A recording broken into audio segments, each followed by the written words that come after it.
के का वह मान ज्ञात कीजिए जिसके लिए दी गई समीकरण के मूल बराबर हो।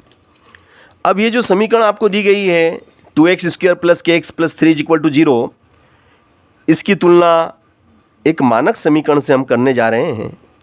तो देखिएगा, बताइएगा a बराबर कितना है और b बराबर k और c बराबर 3 है ना। तो मूल बराबर कब होते हैं? जब d बराबर 0 होता है। तो d b² - 4ac, d का मतलब क्या? d बराबर क्या? b² - 4ac बराबर 0। b कितना है? b is k² - 4a is 2, c is 3 is equal 0। k² minus 4 दूनी 8, 8 तिया 24 बराबर 0।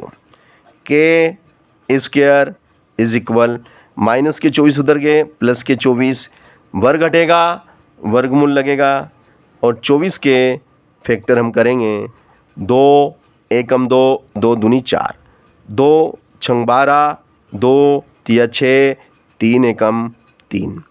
तो भैया k बराबर क्या हुआ बताइए? k बराबर हुआ 2 × 2 × 2 × 3। तो k बराबर हुआ आपका, ये जोड़ा बाहर निकल गया, प्लस माइनस में निकलता है बाहर 2 और अंदर क्या रह गया? 2 × 3, 2 × 3 अंदर रह गया।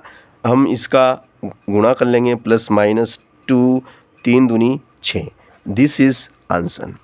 तो k का वह मान हमने ज्ञात कर लिया है जिसके लिए दी गई समीकरण के सवाल है। भाई साहब देखिएगा, वर्ग समीकरण kx x - 2 + 6 = 0 में k का ऐसा मान ज्ञात करना है जिससे समीकरण के मूल बराबर हो। तो भैया जो समीकरण आपको दी गई है वो ये है कि x ब्रैकेट में x - 2 + 6 = 0।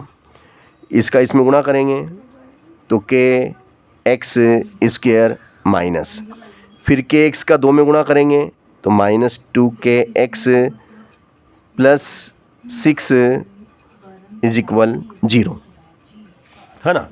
अब इस वर्ग समीकरण की एक मानक समीकरण से हम तुलना करेंगे। एक मानक समीकरण से जब हम तुलना करते हैं तो बताओ a बराबर कितना है? a = k एंड b = कितना है? -2k और c बराबर हो जाएगा 6। अब मूल बराबर कब होते हैं? जब d बराबर 0 होता है और d बराबर क्या होता है? d बराबर होता है b² - 4ac बराबर 0। एम्प्लाइज डेट b कितना है? b कितना आपका? माइनस का 2k की घात कितनी? इस पूरे की घात 2 -4, a कितना है? k, c कितना है? 6 बराबर 0।